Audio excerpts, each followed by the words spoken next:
A broken or cracked faucet handle is one of those annoying little things that can seriously mess with your day and waste water if you don't fix it fast. So first, turn off the water supply to avoid any surprise flooding. Next, grab a screwdriver and carefully remove the handle. You might need to pry off a little cap to get to the screw. If the handle is just cracked but still attached, try wrapping it tightly with some waterproof tape as a quick fix until you can replace it.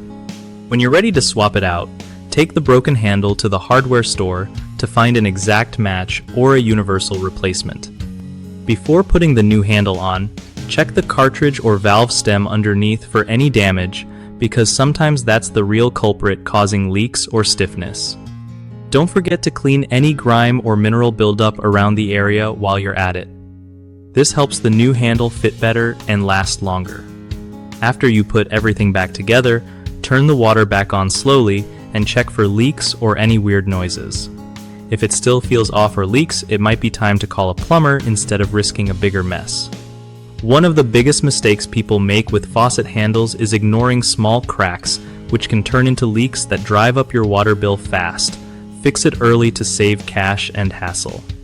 Another common issue is rushing the repair and not turning off the water first, which usually leads to water everywhere and an even bigger headache. Lastly, using the wrong size or type of replacement handle is super common. Always double check your model and measurements, or bring the old handle with you when shopping for parts to avoid compatibility problems.